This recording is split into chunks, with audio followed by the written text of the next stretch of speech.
Assalamualaikum semua. Bersambung lagi di Jalan-Jalan Langkawi Part 2. Destinasi kami untuk hari kedua ni, insya-Allah kami nak pergi mangrove. Perjalanan nak ke tempat mangrove ni taklah jauh. Tapi yang unik nak kongsi kat sini adalah sepanjang perjalanan nak masuk ke area mangrove tu memang akan jumpa banyak sangat pokok ru. Sebab apa? Sebab mangrove ni terletak di pantai Tanjung Ru. Jadinya nama tu mungkinlah diambil dari banyaknya pokok ru dekat sekitar situ. Okey, akhirnya kami pun sampai di mangrove. Sewaktu kereta masuk di kawasan parking di mangrove ni, nampak dah agak banyaklah kenderaan yang ada. Ini tandanya agak ramai jugalah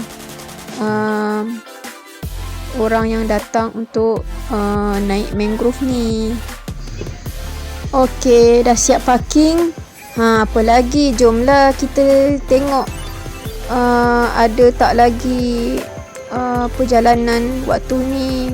Sebenarnya kami target untuk dapat mangrove yang ramai-ramai bercampur dengan orang lain. Nampaknya kami telah terlewat. Lewat tu hanya setengah jam saja. Sebab jadual bot yang ramai-ramai naik tu pada 10.30 pagi rupanya.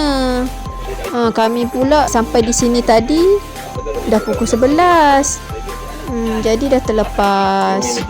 Target kami hari ni memang nak pergi mangrove. Jadi cubalah deal dengan abang ni untuk kami dapat juga pergi mangrove. Walaupun kami terpaksalah ambil package personal ataupun package boat privacy untuk 2 orang je. Lepas je kami decide untuk ambil boat privacy. Jadi abang tadi pun paslah kami pada seorang adik ni yang memang tugas dia memang bawa orang naik boat untuk mangrove tower. Ni lah jeti Sungai Kilim. Biasanya para pelancong yang nak buat aktiviti mangrove tower ni memang akan kumpul dekat sini dan naik boat dekat sini. Ni lah boat yang akan kami naik, BC Nuri 07 namanya. Okey, antara aktiviti menarik dekat sini adalah river cruise. Ni lah ni yang akan kami naik ni adalah river cruise, iaitu kita akan menaiki bot menyusuri sungai, dan ini antara aktiviti yang menarik kerana apabila kita river cruise ni kita akan rasa tenang je sebab dapat lihat pemandangan unik di sepanjang sungai ni. Antaranya bukit-bukit, gunung-gunung, dan juga boleh tengok pemandangan unik Bukit Batu Kapur dan hutan paya bakau yang menjadi habitat kepada berbagai jenis binatang dan burung-burung.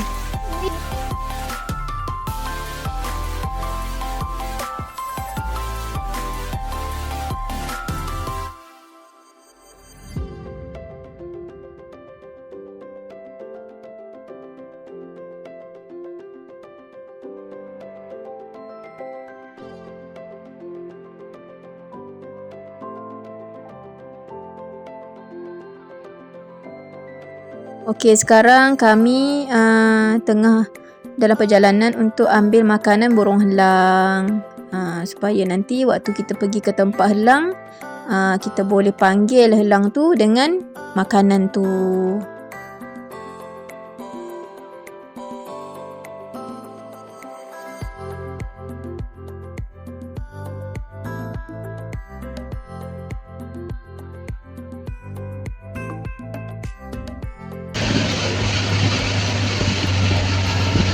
Yang ni apa? Yang ni apa ni? Dah tengah Ambil makanan ayam eh? Dekat sini lah. Ini tak payah kan? Untuk ambil makanan burung helang. Kenapa? Iaitu berupa Ayam. Ni ayam untuk bagi makanan ayam helang. ataupun Ke- perut ke ayam kucing. macam itulah. Untuk diberi kepada helang nanti waktu sampai di tempat eagle feeding.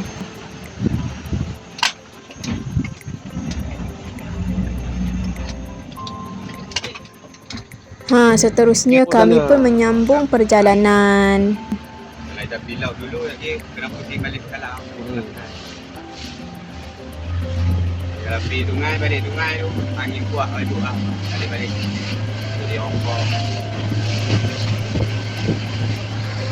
Apa yang menarik dengan River Cove di Mangrove Tower ni, di sekeliling sungai Kilim ni terdapat banyak pokok-pokok bakau yang tumbuh di kawasan landscape batu kapur yang satu-satunya boleh ditemui di Malaysia.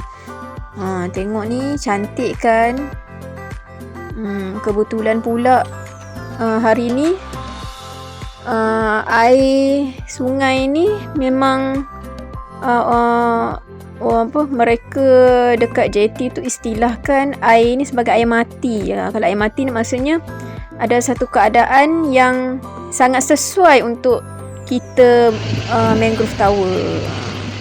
Ni Jadi Bukit dia Kikong. tak berombak sangat dan juga tak surut sangat. Sedang-sedang je. Jadi insya-Allah kalau ada rezeki nampak kita macam akan dia, dapat masuk Nampak badan dia. ke semua tempat-tempat yang menarik lah. Aktiviti River Cruise ni dinamakan Dia nak gambar. Mangrove Tower kerana mempunyai banyak pokok-pokok bakau di sekelilingnya yang menjadi habitat kepada berbagai jenis haiwan. Para pelancong yang melancong naik bot ni akan dapat melihat pokok-pokok bakau di kiri dan kanan sungai semasa perjalanan melawat tempat menarik di Kilim Geoforest Park. Dan lokasi Kilim Geoforest Park ni ialah di bahagian timur Pulau Langkawi. Ni lah kalau kat laut mancing macam ni. Faktor utama kerana di sini terdapat rizab alam sekitar seluas hampir 100 km persegi yang dikenali sebagai Kilim Geoforest Park. Ia telah diisytihar oleh UNESCO sebagai warisan geologi purba yang berusia lebih 500 juta tahun. Taman ini mempunyai keajaiban alam semula jadi yang tidak terkira banyaknya serta mengandungi pelbagai jenis flora dan fauna. Itu antara kenapa aktiviti Mangrove Tower ni menjadi aktiviti paling popular dekat Langkawi ni. Alhamdulillah hari ni pun cuaca baik sangat. Tu yang rasa excited nak melawat tempat-tempat menarik di sepanjang Mangrove Tower ni. Okey, sekarang kita menuju ke eagle feeding. Jom kita tengok burung helang. Kalau semua nak tahu, hutan paya bakau ni memang menjadi habitat kepada helang-helang yang ada di sini. Pelancong akan dibawa melihat helang-helang berbagai spesies. Antaranya Brahminy kites dan white-bellied sea eagle, iaitu helang laut yang berterbangan mencari makanan dekat area sini. Sebab itulah ada spesies helang yang hampir pupus dan yang spesies ni semuanya direkodkan sebagai haiwan yang terpelihara. Putih hitam tu lang laut. Ya betul. Tak. Saya dia boleh buat telefon satu.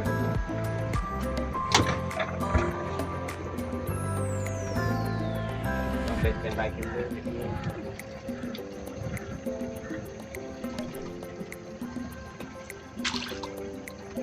buat ikan, kulit ayam.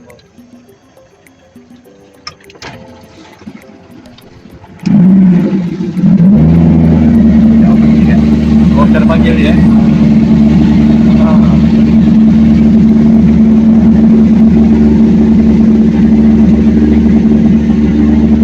Tengok tengok belah sana. Wah, dekat.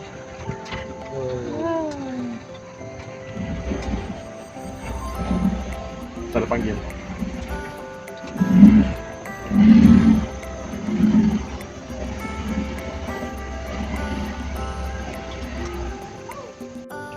Subhanallah, banyak kan burung helang yang berterbangan. Sebenarnya burung helang ni bukannya semata-mata je dia datang terbang-terbang macam ni. Sebenarnya ada kaedah dia macam mana nak panggil dia untuk datang makan makanannya tu.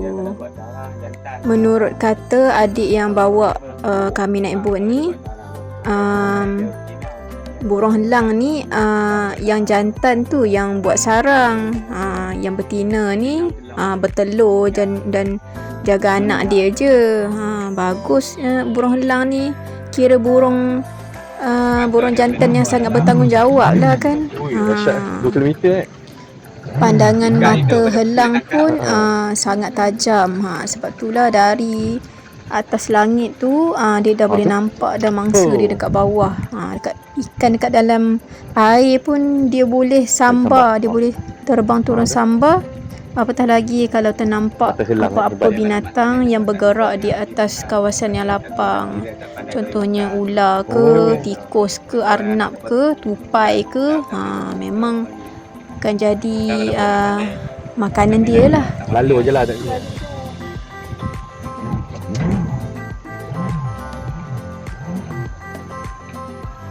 Okey.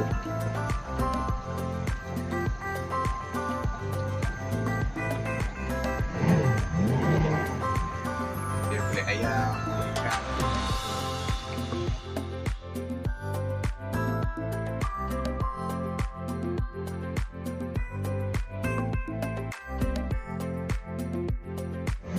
Alhamdulillah, waktu kami dekat sini berpeluang tengok sendiri helang putih ataupun helang yang orang panggil helang laut, yang berwarna putih. Ada seekor duduk kat atas pokok tu.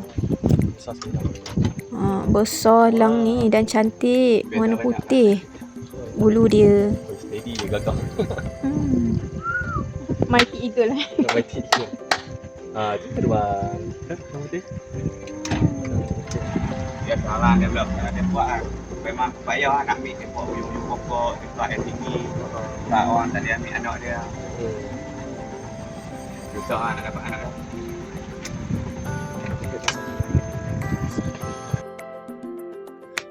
Inilah antara pemandangan yang unik dan menakjubkan, iaitu pemandangan Gua Batu Kapur yang memang terdapat dekat tepi-tepi Sungai Kilim ni.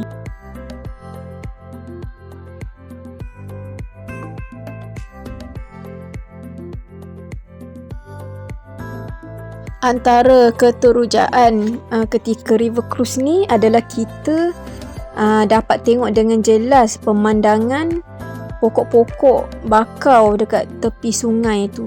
Tengok bila air surut kita akan nampak akar-akar dia yang cantik tu. Antara pengalaman yang saya rasa sangat manis dan saya sangat suka adalah ketika river cruise, saya suka tengok kapal ataupun bot yang lain melalui ataupun melintasi kami. Pemandangan ni sangatlah jarang-jarang dapat tengok secara berdepan. Dan ada juga waktu berpapasan dengan bot-bot ni, ada juga di kalangan pelancong ni yang melambaikan tangan pada kami.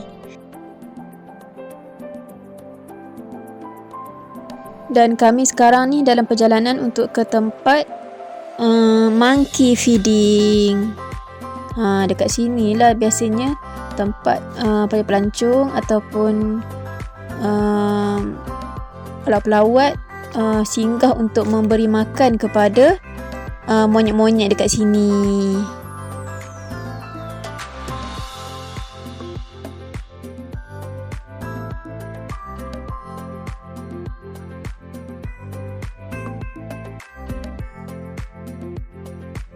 Menurut kata adik yang bawa bot kami ni, monyet-monyet ni dia ada satu kawasan dia yang dia memang tinggal dekat situ saja. Antaranya dekat sinilah, yang mana sinilah tempat untuk dia berkumpul dan juga untuk sesiapa saja pelancong boleh memberi makan dia dekat sini. Dekat tempat lain tak ada. Boleh dikatakan tak ada lah. Dia hanya ada di satu-satu tempat saja.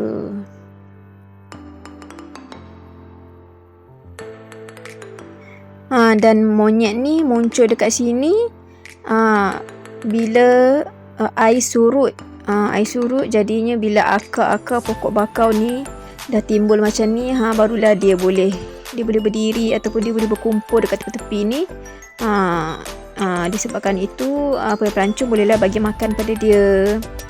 Bolehlah campak-campakkan makanan dekat dia, biskut ke roti ke macam tu, nanti dia akan datang ambil dan makan. Menurut kata adik tu lagi, monyet di sini jaranglah nak menyerang orang. Biasanya dia akan ambil makanan saja. Jadi jangan bagi nampak makanan tu ada dekat atas bot. Sebab risau juga, takut dia lompat naik ke atas bot dan juga mengancam keselamatan pelancong ataupun pelawat.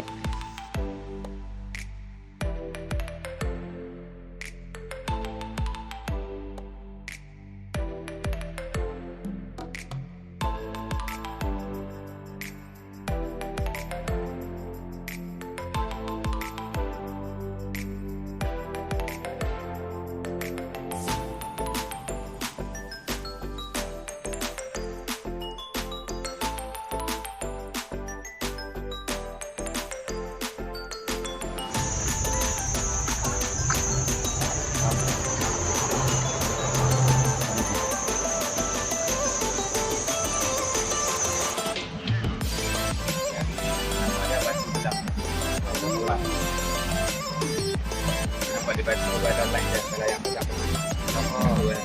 Itu kalau tumbuh tu hijau kan? Jadi kalau yang tu buka ni ada batu. Buka ni dari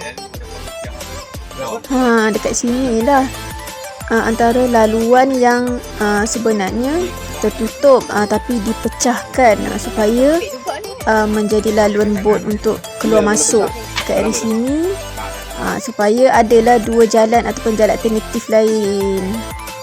Jadi jalan-jalan ni dapatlah mengelakkan dari kesesakan di sekitar Sungai Cilim ni untuk laluan keluar masuk bot. 100 tahun dulu lah kot ya. dah ada apa. Dia start nak main dulu, bau jabatan tak boleh buat pun. Okey, sekarang kami teruskan perjalanan lagi. Kali ni kami akan ke Gua Buaya. Ada buaya ke? Takkan ada buaya kan? Kita tengok. Okey. Nak ke Gua Buaya ni, yang uniknya kami akan melalui sebuah gua. Tak payah masuk, tak payah turun jalan kaki pun. Hanya duduk dekat atas bot sahaja. Bot yang akan bawa kami untuk masuk ke dalam gua yang dikatakan Gua Buaya ni. Jom kita masuk. Jom kita masuk ke dalam Gua Buaya. Alhamdulillah kami bernasib baik. Menurut adik yang bawa bot ni, sebenarnya jarang-jarang orang lain yang dapat masuk, melainkan air betul-betul surut. Kalau air tak surut memang tak boleh masuk sebab air penuh dekat bawah terowong ni. Jadi bila air surut barulah kita dapat masuk. Ini pun muat-muat je dengan bot, dengan laluan bot untuk masuk ke bawah ni. Unik kan?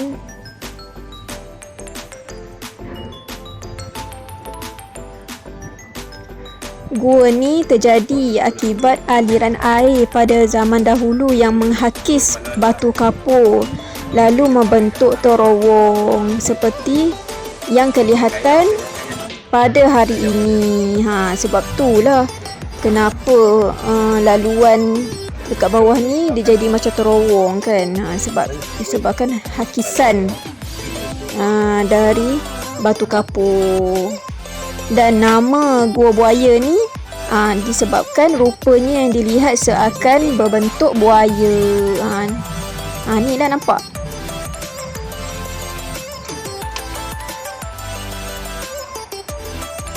Ada yang macam dia ada tutupnya, ada durian.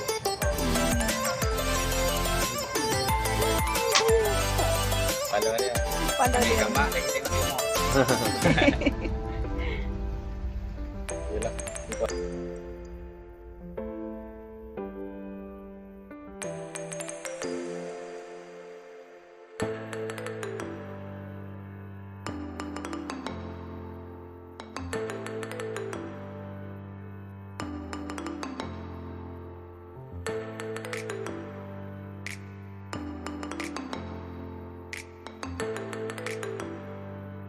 Seterusnya kami meneruskan lagi perjalanan untuk ke Gua Kelawar pula. Kita tengok ni ini antara jeti-jeti yang terdapat di sepanjang perjalanan menaiki bot. Contohnya kalau ada kecemasan macam lapar ke, nak buang air ke, sakit perut ke, nak cari tandas ke, ini antara hentian yang boleh kita berhenti untuk menyelesaikanlah apa-apa yang kita perlu. Nak makan ada kedai kat atas tu, nak pergi tandas pun ada, nak solat pun ada surau. Ketika kami berpapasan dengan sebuah bot, dapatlah kami tengok juga view beberapa orang pelancong menaiki kayak. Menurut adik yang bawa bot ni, dia sebagai pemandu pun nak bawa bot tu pun memang kena terlebih dahulu, kena pasti di kawasan yang air dia tenang ni. Kadang-kadang ramai pelancong yang turut bermain kayak kan. Jadinya kena hati-hatilah sebab takut terlanggar ke, tak perasan ke kan. Ni lagi satu pemandangan yang saya sangat suka, dan suka sangat merakam pemandangan macam ni. Bila berpapasan dengan bot dengan background ni yang cantik, dengan air ni yang berombak. Lagi-lagi waktu bot kami ni nak pusing dekat area sini. Cantik kan? Subhanallah.